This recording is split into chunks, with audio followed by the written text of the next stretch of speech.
Well, good afternoon, everyone, and welcome back to this edition of the COVID-19 Survey Working Group. It's a delight to get together again and have a chance to speak with experts in the field who are working on COVID-19 related survey projects. Today, we are absolutely delighted to have Kyle Payton joining us from Yale University, where he's a postdoctoral fellow in law and social science. And he'll be sharing with us some of the work on generalizability of COVID-19 surveys, which I think will be very fruitful and interesting material for us to engage with as a group. As a reminder, this is a group that meets regularly. This semester, we've been meeting on Tuesdays at 4 p.m. Eastern.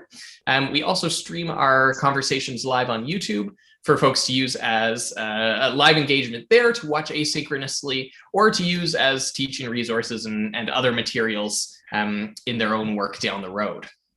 The purpose of this group is to foster conversations about the methods and mechanisms of COVID-19 social science research, particularly research concentrated on surveys, questionnaires, and polling, and to try to bring forth some of the challenges, the difficulties, the lessons learned, and what's being picked up along the way. And so we're glad to have you here, whether you're joining on the Zoom call or on the live stream or watching us asynchronously.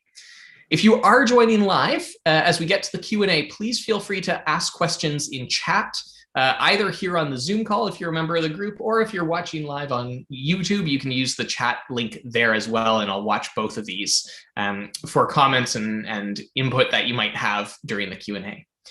With that, I want to turn the talk over to Dr. Payton to share his presentation and get us talking about the generalizability of COVID-19 research.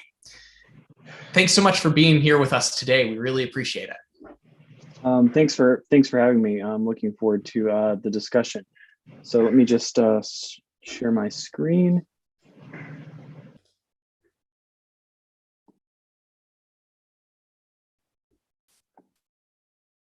Okay, can folks see this? Yeah, that's great.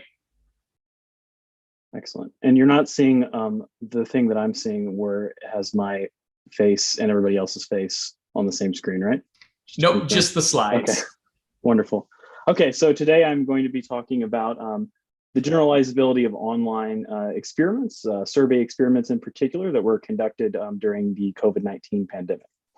So I know I have about 20 minutes, so I'm going to go pretty quick and give kind of a brief overview of this project, and I'm going to leave time for Q&A. So if there's something that I didn't get to in detail, please feel free to ask me in the Q&A, and also feel free to interrupt if there's anything that's unclear. So the motivation for this project is, remember back in March of 2020, which seems like ages ago, we were kind of forced to change the way that we did research as sort of empirical social sciences, right? For any of us that did field work, that was kind of off the table. Any kind of in-person research was off the table. And so given these significant disruptions, caused by COVID-19 to all aspects of life, and we have these kind of expectations from universities that we're obviously still going to be producing something as empirical researchers, right?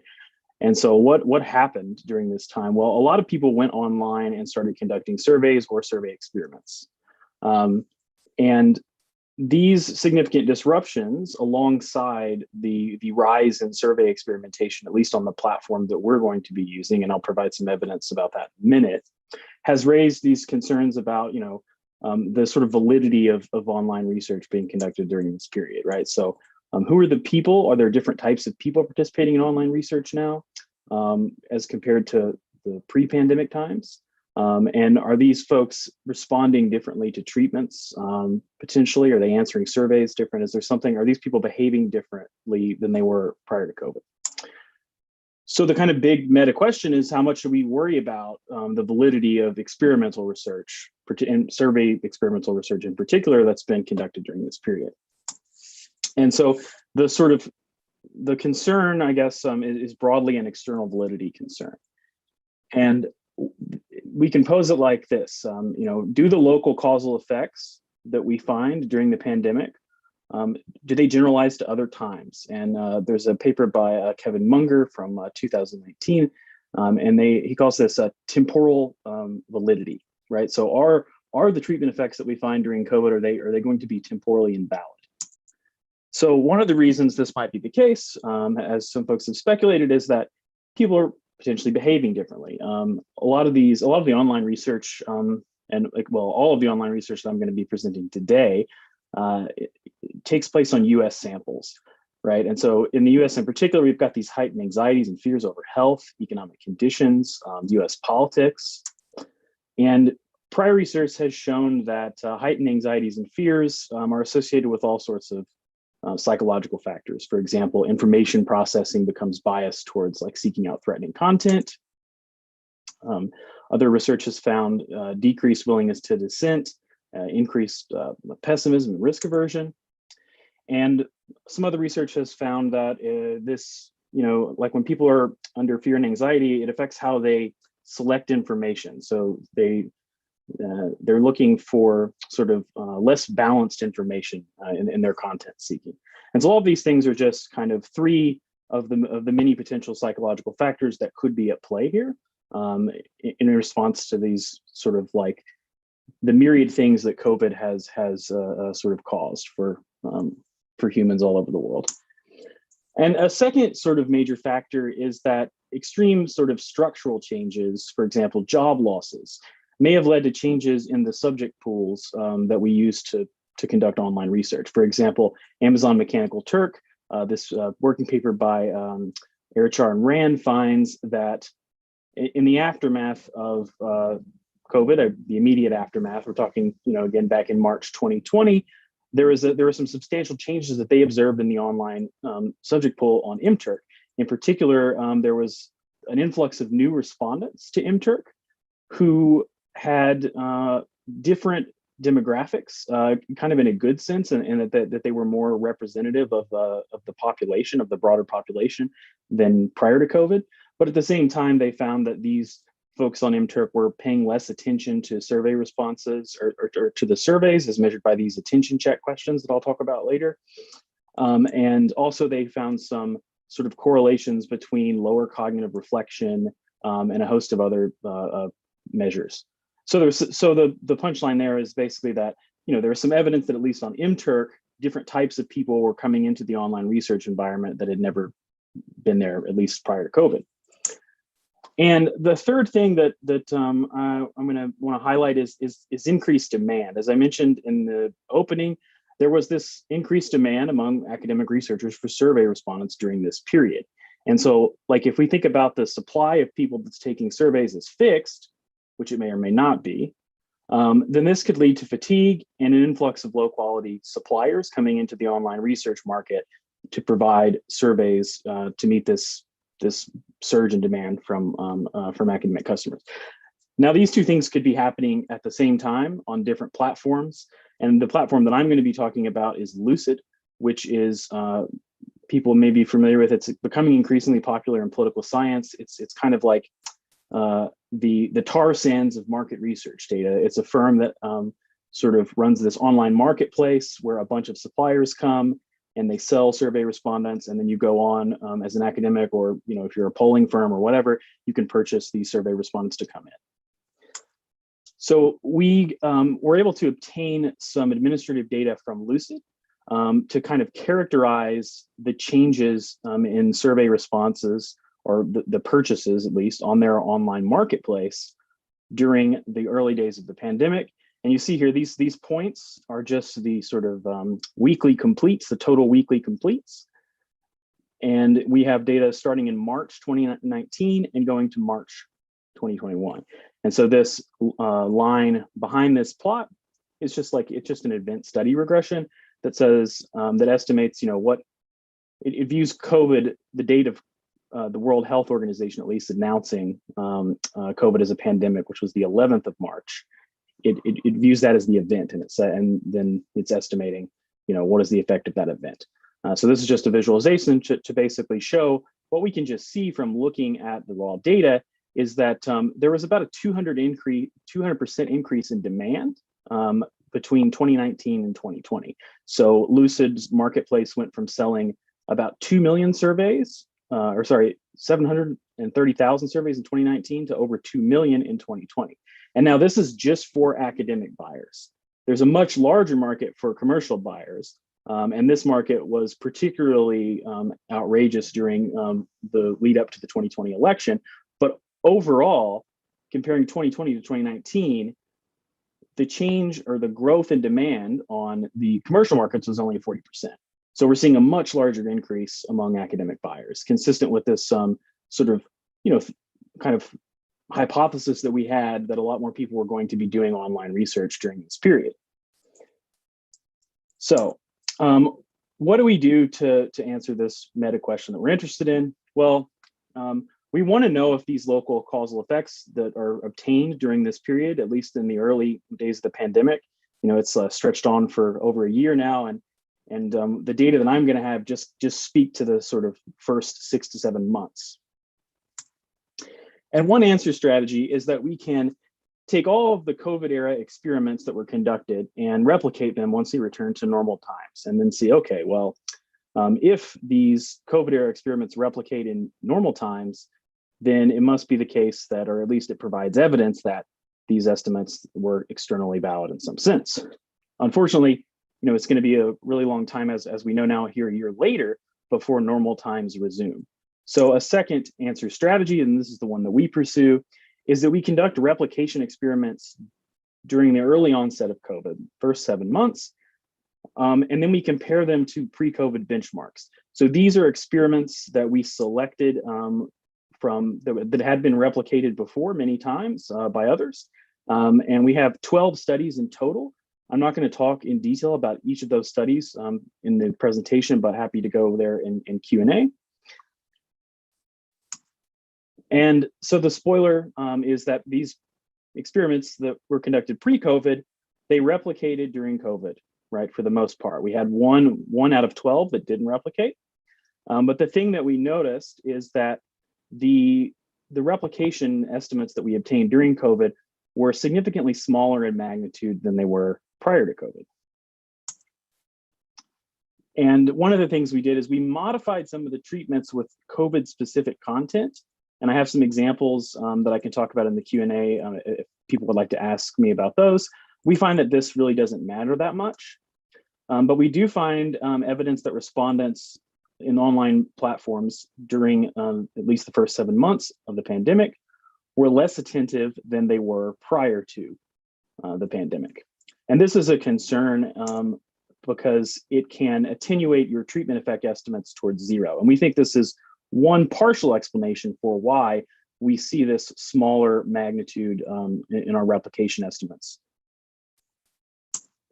So what did we do? We conducted 33 replications across 12 unique studies in this thing we called the Yale Cooperative Lucid Survey. And this was a survey that we the Yale funded, we put together, and it was a platform, like a cooperative survey platform for graduate students and faculty who were sort of moving on to this online research environment, many of them for the first times, to conduct experiments or surveys and continue their empirical research amid the restrictions imposed on us by COVID-19. So every week for 13 weeks, we ran a weekly survey with 1,000 US adults on Lucid, spanning this period of about 7 months. We got 13 independent samples. Each one was a unique cross-section of online respondents. And Lucid provides quota-based sampling, based on US census margins. So it's familiar. I'm a Canadian audience. I think you guys would be familiar with like Donata or SSI. So it's very similar to that. So like Qualtrics samples, Donata samples, YouGov, all of these firms are providing quota samples where the marginals are based on US census margins or Australian census margins or Canadian census margins or what have you. So this balance on these marginal distributions does not imply balance on joint distributions, and also doesn't imply balance on observables, right? So like if you're concerned about inattention, right? If you took a random sample from the population of humans, right? The observable inattention rate or attention rate could be drastically different than what it would be with a quota sample from online respondents. So not a probability sample, but nevertheless, it's useful for learning about sort of treatment effects in situations in which we have a diverse sample, and we want to learn about something that's of theoretical interest on a diverse sample. As an aside, a lot of other studies, like at least half a dozen, have replicated experiments conducted on national samples, like nationally representative samples through NORC and sort of these providers. And they've compared them to like, the same experiments conducted on MTurk and other online samples and other convenient samples. And they find, in general, strong correspondence across these different platforms.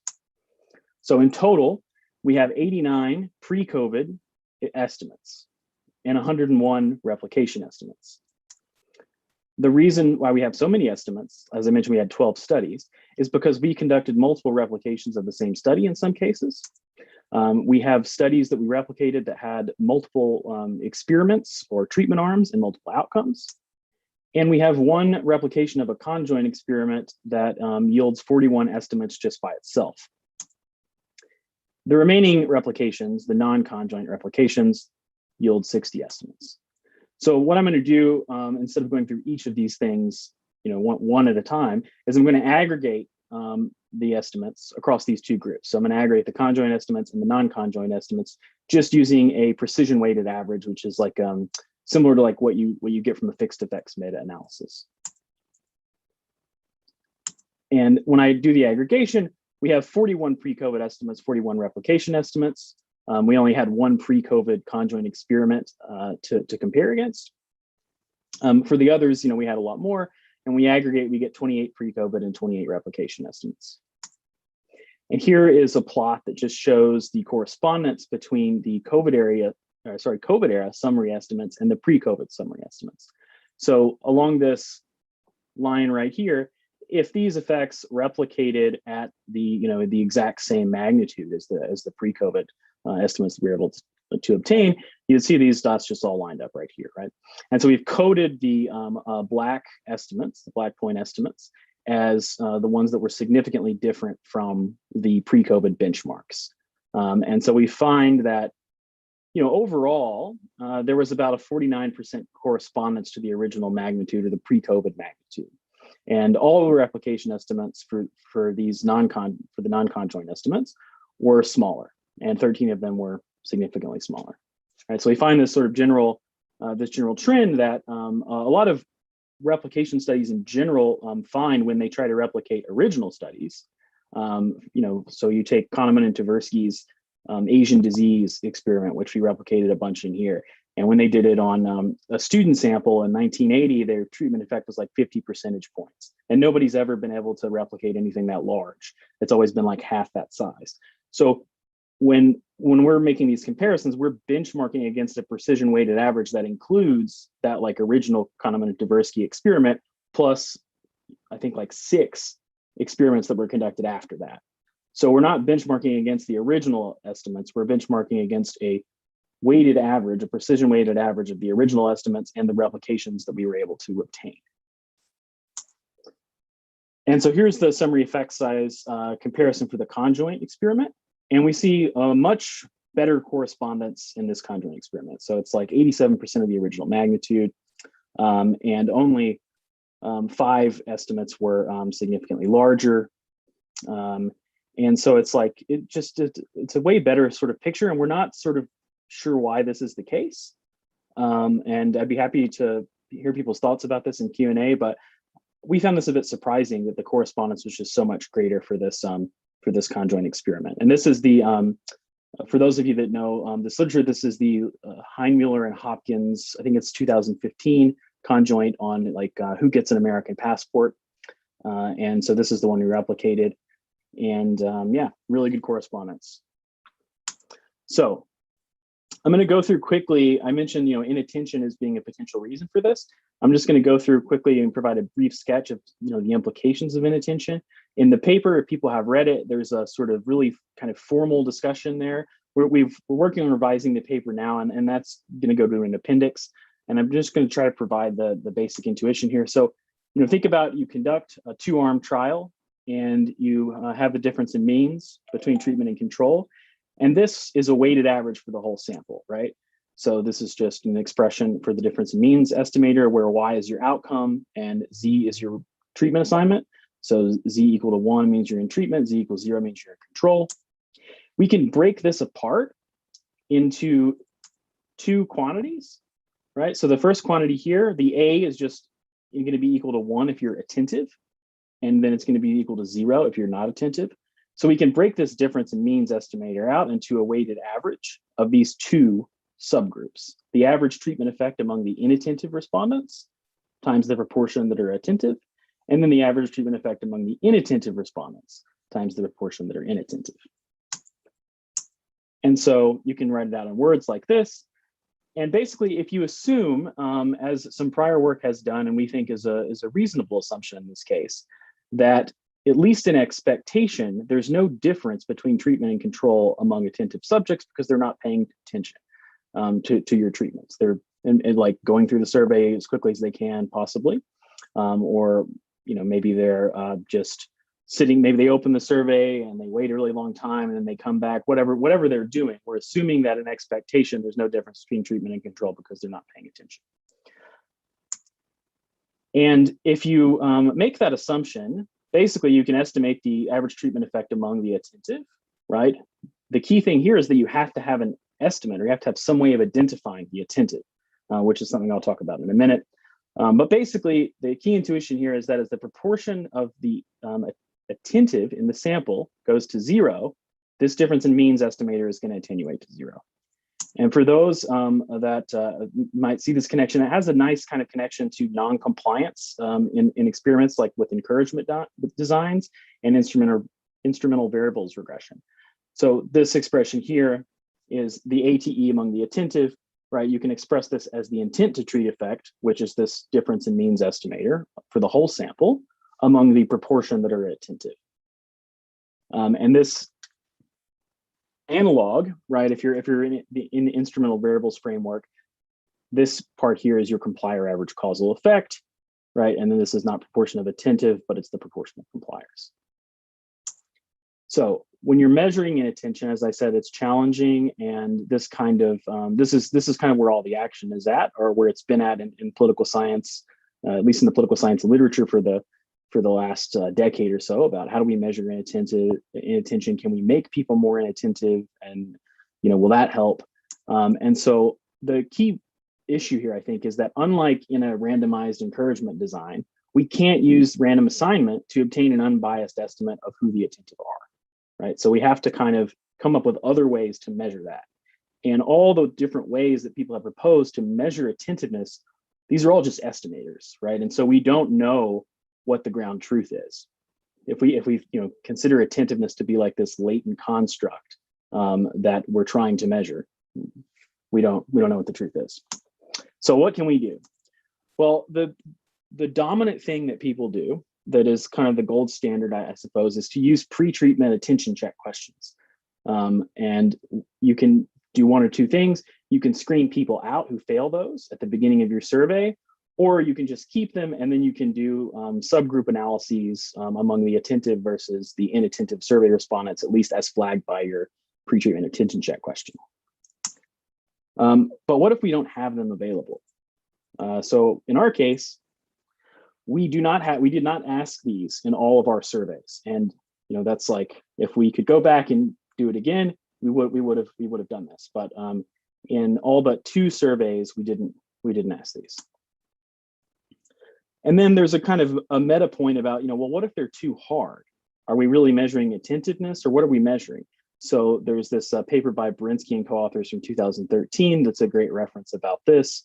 And sort of the literature that's developed out of this has kind of said, well, you want to include like multiple measures of attentiveness, and so that you can do some like sensitivity analysis or combine them and see if it makes a difference. But this is an important question, I think. Like, if these questions are too hard and most people are failing them, then maybe we're not actually measuring attentiveness at all.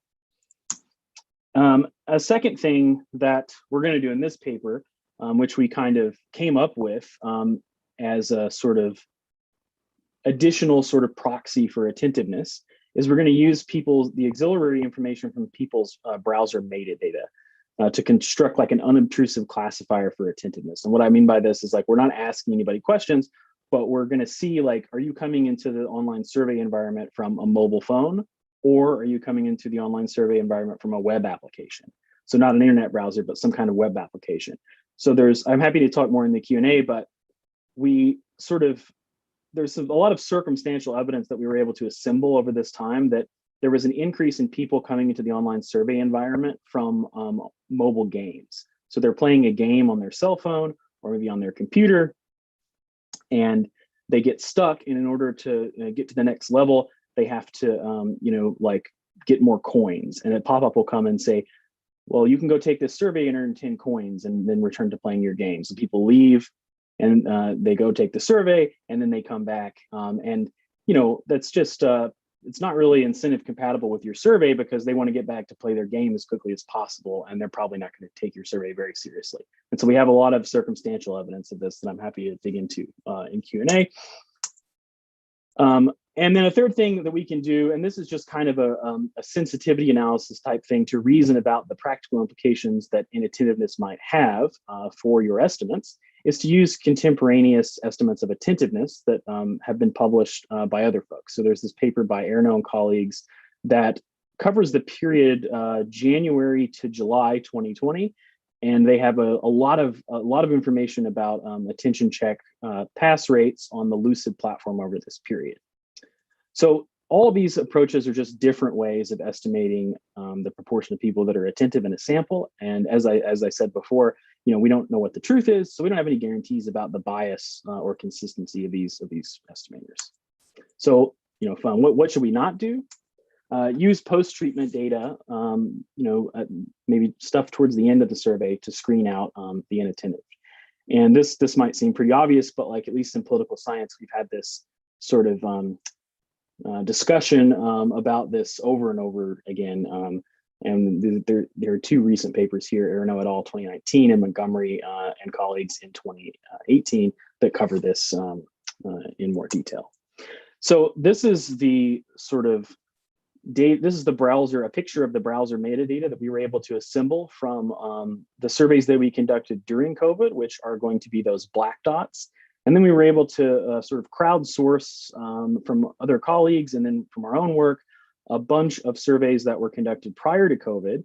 And we were able to apply the same procedure for extracting that metadata to those earlier surveys.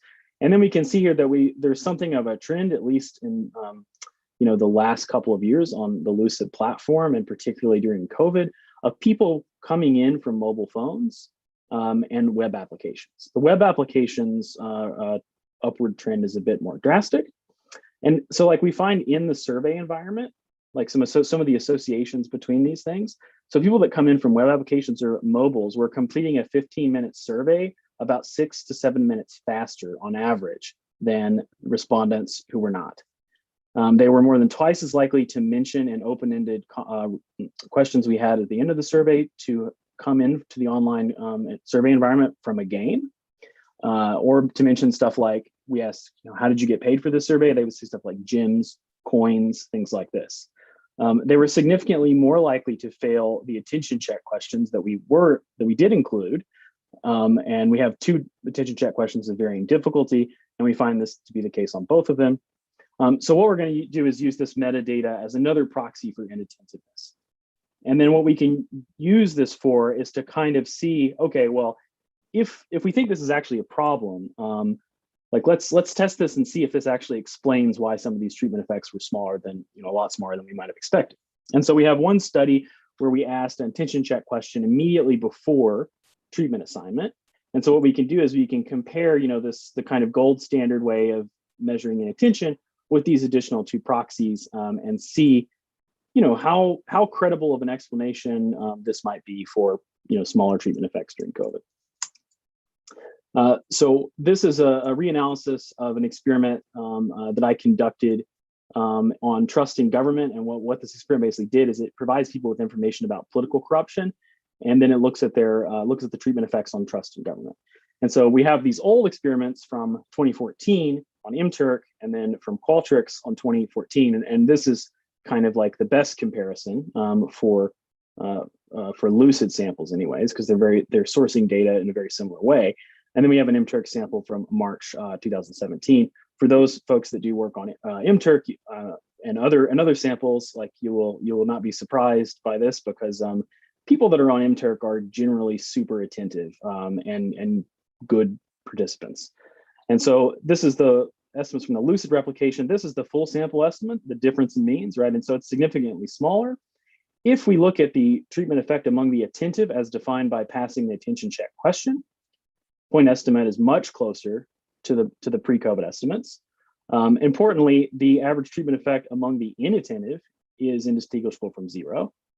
And we have this other measure with the internet browser, same pattern, other measure with the non-mobile devices, same pattern, but even a bigger effect, or a bigger difference, that is.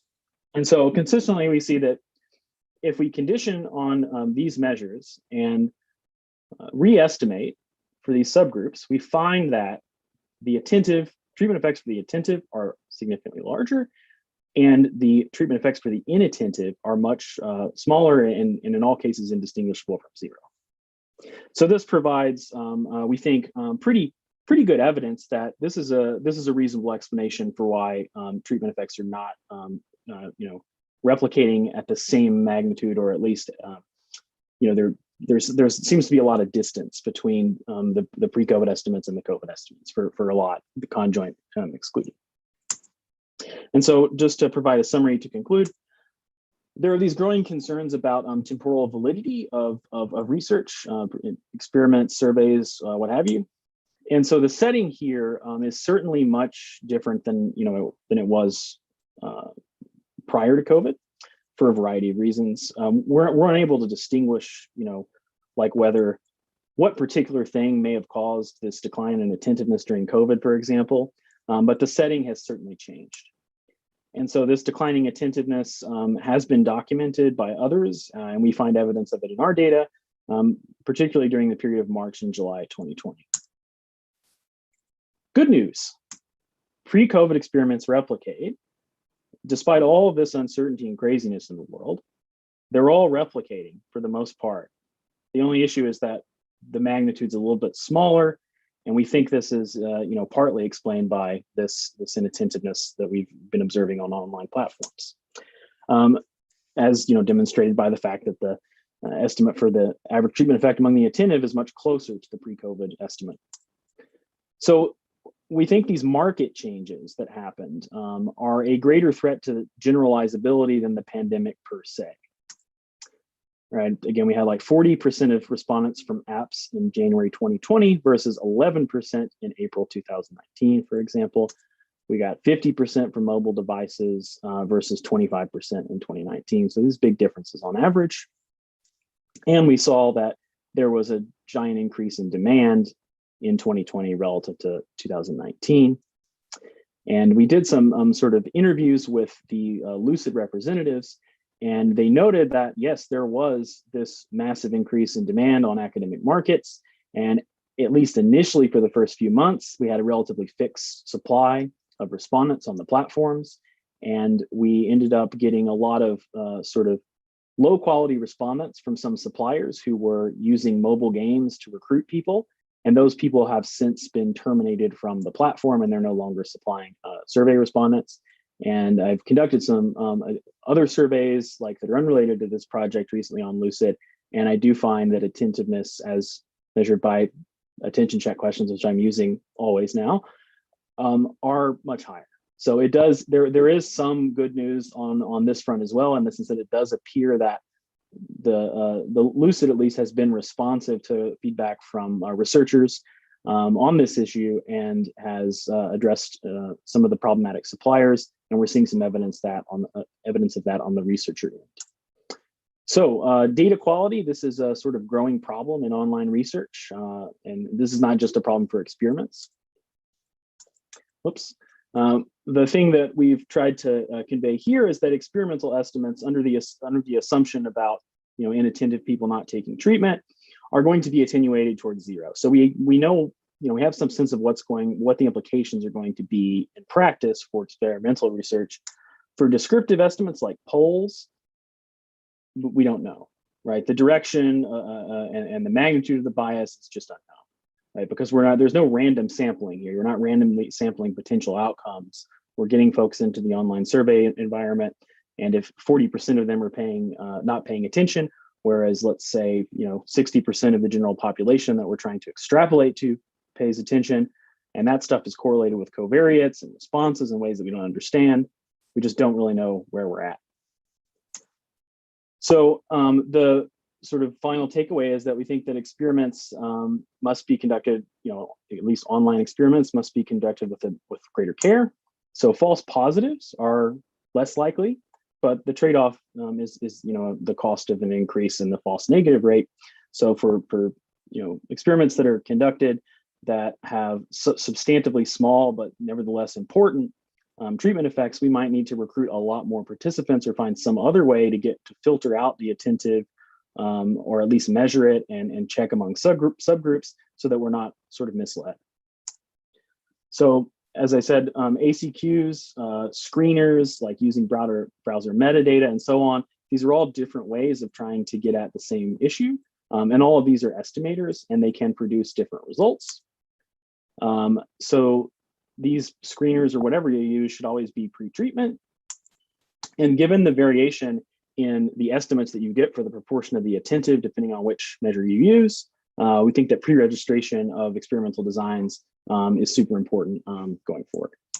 So that's it. We have an R package up on my GitHub that is just a little, basically it's a simple function that goes in and it'll extract the metadata for folks if you're interested in seeing like, okay, well, do I have a lot of people coming from web apps in my sample?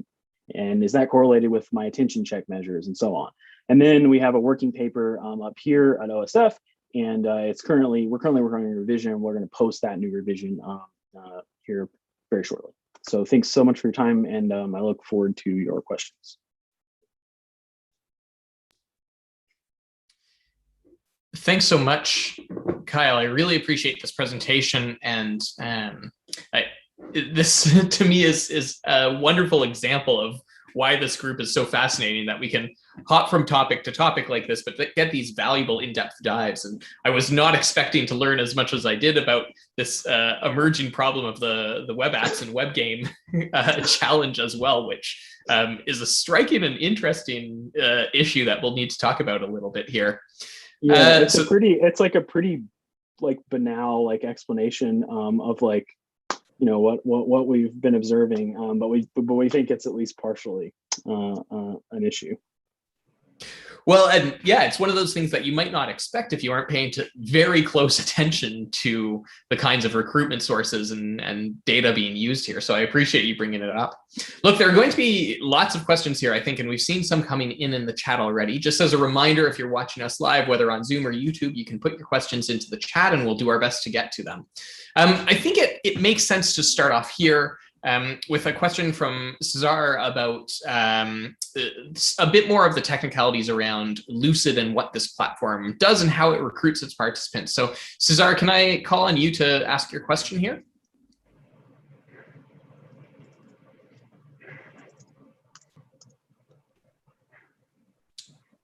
Oh, we're just having some trouble hearing you there.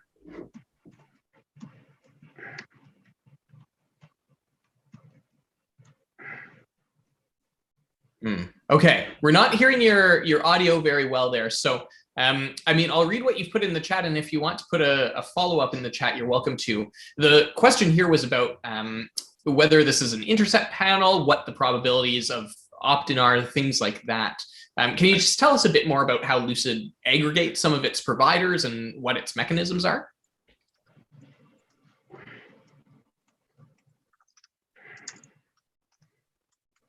Yes. So I'm not sure what an intercept panel, intercept panel, is that the word you used? Yeah, Cesar was asking whether this was an intercept panel. I'm not sure what that is. So I don't know. It may be, but if you could tell me what that is, I might be able to answer. But just in terms of how Lucid gets its data, so what they do is they have two different platforms, essentially. So they have one platform that is the academic facing platform, or at least it's the sort of most commonly used academic facing platform, which is called Fulcrum. And what you do is you go on there and you basically can by a 15-minute maximum length, 15 minutes. So they say, shoot for 10 to 15 minutes. Survey of 1,000 people for about $1,000. And the sample that you get back is a quota sample that looks like the US Census on demographic margins. So they're quota sampling people from a sort of pool of about, I think something like 40 million people in the United States are able to be sampled here, and I think they have like 350 suppliers. All this information is on their website, and if you email me, I can get you those links because we've been asking about this a lot recently. And there are variation in the quality of suppliers. So they, as an organization, they sort of come up with quality scores for all of these suppliers. And now when you're on the Lucid sort of academic facing platform, you just kind of get whatever the market clearing sort of solution for you might be. So if you're an academic respondent for a 10-minute survey and your survey is really complicated and long, for example, then what that's going to do is it's going to reduce the sort of statistics that the sellers, the suppliers use to calculate whether or not they should send their survey respondents to your survey. And it might take a really long time to complete. And the only people that might be going there are from the low quality suppliers, because most of the commercial firms that are operating in this market are pushing out really quick 5-minute surveys, and academic surveys tend to be long and complicated. So that's kind of a grand overview of how it works a little bit. Now you can get on the marketplace as an academic. You have to set up a different account. And then what you can do on there is you can decide, well, I only want people from these good suppliers, for example, and good being defined by their quality score. And so when you do that, you could get potentially different a whole different sort of pool of individuals. This is where I've been doing like over the past 2 projects that I've done on Lucid. I've gone to this marketplace and done it like this. And marketplace runs a lot like MTurk for those of you that are experienced with that. Whereas like you can set your own price based on the length of the survey. So if you want to do a really short survey, you can set a lower price that you're basically willing to offer, and then it'll kind of update you in real time, how well your survey is performing in the market, and if you need to increase the price or decrease the price, if there are issues with respondents dropping off, and so on and so forth. This is like a really, it's kind of a time-intensive process, and you have to manage the whole thing yourself. But I think you could probably get, better data quality if you're selecting on the suppliers with high quality scores, whereas with the academic marketplace facing one, you just have no control over who the suppliers are. You just get what you get. So I hope that was a lot. It sounds like the techniques that they use to recruit participants then vary a lot based on the supplier, and that quality measurement is quite key, which is a theme that has come up in a lot of our conversations so far about some of the challenges of both quota and representative-based sampling in COVID contexts. I'm curious, so we've got a question in the chat that I'll come to in a minute about the attentiveness issues. But I'm curious if you were able to drill down at all in terms of demographics and regions and survey types on that aspect. Did you learn anything about the manifestations of inattentiveness beyond the platform that was that you shared with us? Yes, I don't think I actually have that plot in front of me right now in this. Let's see if I have this here. Well, because one of the things that is, let's see, no, I don't have it here, but I can kind of give you an overview. So the correlation between like background characteristics and attention check pass rates, for example, this is something that's been demonstrated in prior work by Adam Brinsky and co-authors. There's like this, there's this 2014 paper about it, where they show that people that pass attention check questions in general, like these attention check question pass rates are correlated with background demographic characteristics in ways that can make your sample look, it can affect your sample composition if you're using attention check failures to screen people out. And so we found in this work that we did that these things, the attention check questions that we included, and the browser metadata were correlated with respondent background characteristics in kind of unpredictable ways. So for example, we found that Republican respondents were more likely to fail attention check questions and were more likely to be coming from web applications and mobile devices, which is something that we didn't really have a strong prior on. We don't see so much action on sort of like gender and stuff like that. But in the paper in the appendix of the paper, we have a full sort of articulation of this for all of the background covariates that we had in the sample and their correlation with these different measures. Awesome, thank you. Jean-Francois, I know you have a question here about attentiveness and time to completion. So can I pass it to you to ask about that? Yeah, sure. So yeah, basically, it seems that time of completion of the survey is quite correlated with the device used to complete the survey, whereas those from mobile phone would be much more faster to complete their survey. But have you tried to plot the average marginal effect based on completion time, so in a linear fashion, or you can also allow for non-linear patterns, but have you tried to do this? And would that be a more fine-grained measure of attentiveness versus splitting or dichotomizing your those who use mobile application versus those who do not? For example, it would allow those who take a lot of time, do it quite seriously from mobile phone, but also get rid of those who are very fast from internet browser. Yeah. So basically one chart, average treatment effect based on time completion. Yes. Great questions.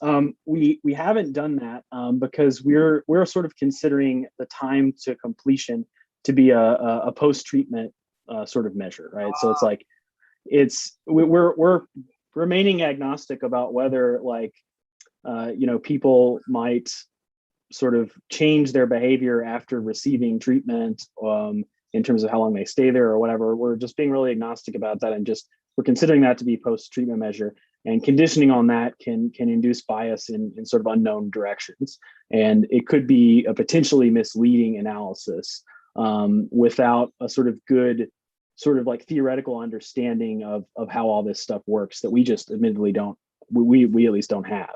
And so on the fine grain, on like getting a better measure, like a more fine grain measure, that's a really great point. And that's something that Adam Berinsky has and co-authors has two papers on this about combining multiple measures of attentiveness, for example. In the paper, we provide kind of an overview of a lot of different strategies too for measuring attentiveness. And one thing that I think is a really good strategy is to combine these multiple estimates of attentiveness and sort of use that as instead of the single dichotomized measure. So I don't have these results here in front of me, but if we combine all three of these things, we can increase and use that as a measure of attentiveness.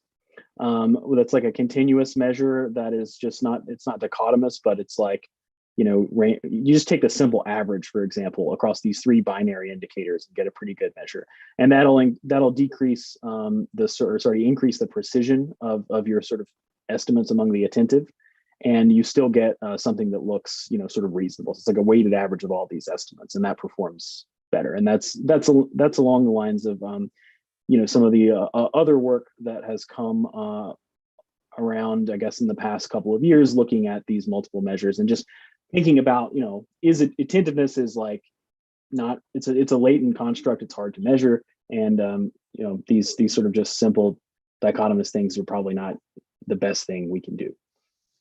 Yeah, it's reasonable to consider it as a post-treatment thing. So yeah, fair enough. Thanks. Thanks so much for that. Bryn, I'm going to come to you in just a minute here, but I note that there's a late-breaking comment on the inattentiveness issue from Cesar asking about the pattern of inattentive respondents to sometimes choose the same answer or give the same choice to different questions. Were you able to do anything with that as a data source and possibility for analysis? Yes. So that's a great question, and I'm glad that you asked it because we did. And so we have this it's I think it's like either in, well, we've written this short paper up, and like we have all these experiments that we summarize. So like there's a lot of stuff that's like in the SI that is not in the main paper, but we had this sort of this battery of questions that was appearing at the beginning of all of the surveys about COVID norms, like to try to measure social norms around mask wearing and stuff like this. And it was a matrix of questions, and it was like pretty long. And we did find evidence that a non-trivial proportion of respondents were just straight lining that question. And we had that question in a lot of our surveys, and we did find that that question, or the straight lining on that question, was correlated with like speed, zooming through the survey, and so on. So that is like another measure of attentiveness that we could use. We did find in practice that the sort of browser metadata methods were performing better in terms of like predicting differences in attention check question pass rates and fail rates, etc. But that was actually the initial thing that we did, and we thought that well, this can be a measure for all those surveys that we didn't have. And then we did, kept investigating. I went online and spent some time as a survey respondent on some of these platforms, and learned some interesting things about like what it's like to be a survey respondent on these platforms. And we started looking at the open-ended comments and found all this stuff about mobile games. And then, that we kind of went down that rabbit hole and then emerged from that. So thanks so much for that. Bryn, floor is yours. Go ahead with your more theoretical questions. Thank you, Eric, and thank you to the speaker too for a very interesting presentation. I guess I have one feeling from it, and that is that to what extent does the method drive the process? There's a lot of stuff in what you say about attentiveness and inattentiveness, which comes from the method itself.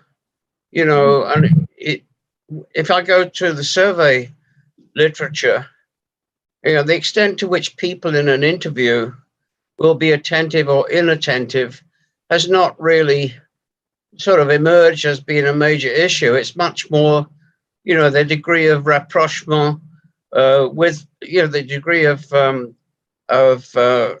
agreement or whatever with the interviewer. Yeah. So that's one issue, and that's the issue of method driving substance. Another issue I have is whether in comparing across experiments, you have taken into account the sort of constructs that Patrick Curran at the University of North Carolina at Chapel Hill has used in his attempts at generalizability across samples. I'll leave it at that for now, Eric. Thank you. Thanks, Bryn. Thank you. Those are great questions. On the second one, I'm not familiar with that work, but if you could send it in the chat, I would be grateful to see that and have a look.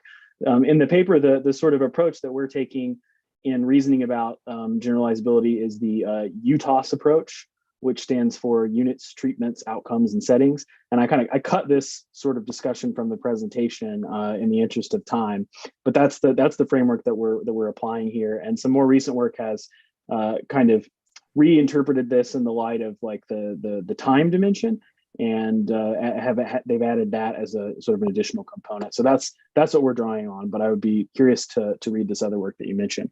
On the sort of the first question, I think this is like the sort of like, the big question that's like the elephant in the room here for sure. I completely agree. And I think, like I'm thinking about the sort of like attentiveness or inattentiveness, in online research environments.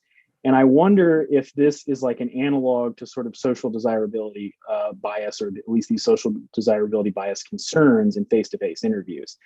And I think I would respond that, there's I think that, the method might be driving the results in that situation as well, in the sense that, like, we know that people are more likely to tell you what their sensitive opinions are in an anonymous online survey. And this is kind of a problem that we're puzzling in, for face-to-face interviews. It's like, oh, well, like, I'm putting all this pressure on the respondent to respond in a certain way. Am I? I don't know. Maybe I am. But that's, it's kind of like a very similar thing. I think it's like, so we go to the online survey environment. We have to deal with inattention potentially. We're less worried about social desirability. When we're in the face-to-face world, maybe we're not worried about inattention. We're more worried about social desirability. So I think these are like, features or trade-offs that we have to negotiate and think about as researchers. And I'm glad you mentioned that, because like, it's not something that I was like thinking about before you said that, these the potential sort of trade-offs and challenges across different types of surveys. Yeah, I'm sorry, but if I could just respond, I think that the notion of social desirability is really quite deeply psychologically ingrained, if you like, in people, like from a personal, almost like a personality basis, actually. But the use of technology sort of is above, or let me say superficially above, these deeper psychological issues. And that's why I would tend to not, draw some sort of, equation between social desirability and inattentiveness, because I think they talk to different process mechanisms. Yeah, totally agree. Totally agree. I just mean to think about, the challenges. It just struck me as an interesting thought, in the sense that, like, we're not really so concerned about social desirability bias on online surveys anymore, and we're talking about inattention. Whereas, as you pointed out, we're not ever talking about inattention in sort of face-to-face surveys. So these are like two potential things that are kind of the elephant in the room, I guess, in both. Well, I mean, you're right. It's the elephant in the room, exactly, because in an internet type platform type survey, your respondents, I'm sorry to put it this way, but your respondents are more like robots than people. Well, we don't know. Like, we don't really know. We can't see them. We don't know who they are. There's been some work in political science. I can't think of the team that's been doing this, but they've been looking. You can, a quick Google would get you there, looking at bots on MTurk, for example, like actual robots that are coming in and taking surveys. And so, like, that is a problem that they've identified in some MTurk samples for sure. I would love to keep talking about this, but unfortunately we're coming to the end of our time here. And so I guess I want to end with one last quick question before we wrap up here, which is just to ask, you presented these results largely in aggregate for us today, looking at the pattern across a lot of replications. And I'm wondering if there's, if you have any reflections upon the variability between the kinds of issues you were replicating, right? Because we could imagine that COVID is changing people's attentiveness and who's doing online surveys, but there's also a potential that it's changing the ways people would respond to some of these experiments and questions. And so I'm curious whether there were any interesting cases that stuck out where you thought, maybe the shift, maybe the moderation, maybe the change is actually picking up some signal in a real change here, rather than just an artifact of the platform. Yeah, fantastic. I'm not sure that I can fully answer that, but I do have an interesting case that at least we thought was an interesting case, where I mentioned previously that we had modified the. Let me just get to the actual text. We had modified some of these studies to include COVID specific information. So this is where we're changing the treatments, and we're assuming that the setting is changing as well. Potentially the units are changing because different types of people might be coming in, going out. So we tested the sort of classic Kahneman diversity Asian disease experiment. And this is the bold text is basically what we changed. So we just made it, we thought this was just a direct analog to what was going on at the time. And so otherwise it's just the same, right? They're still making the same choice, gain frame, loss frame. And we find that we did this 1, 2, 3, 4 times with this COVID specific frame. And then we did one direct replication. And all of these, none of these estimates are statistically distinguishable. They're all a lot smaller than the pre-COVID benchmarks that we were able to obtain of the direct replication. But we didn't find compelling evidence here that it made a difference. We also did this with this classic experiment by Josh Knobe from 2003. And this is about the effect of like framing something as helping versus the outcome either helps somebody or it harms somebody. And then they blame this decision maker based on the outcome, and they perceive that the decision maker is acting intentionally when there's harm, and not so when there's help. And so we did a COVID specific replication of this one, where it was about a pharmaceutical company releasing a drug. Let's see if I can get the language here.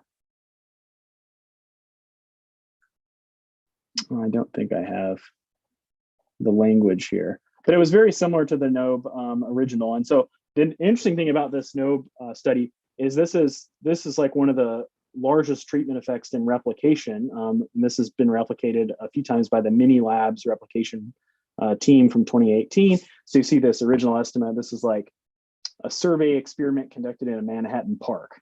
And this is the estimate. It's a lot of uncertainty. And then they did this on MTurk and some other online samples, and they obtained a result that was just very similar to the original point estimate. Both of our replications were smaller, but the COVID specific content versus the direct replication didn't seem to make a difference. Really interesting.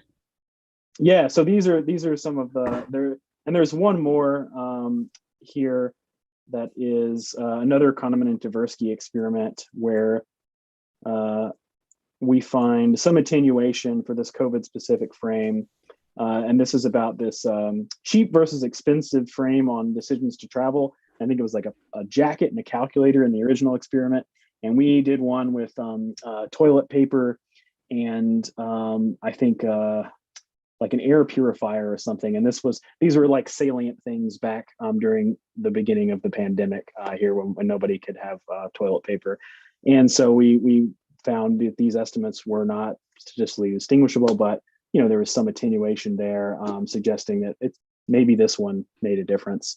But again, we're unable to say anything strongly one way or the other. But overall, across all these COVID specific replications, it didn't fundamentally alter the sort of result that we got.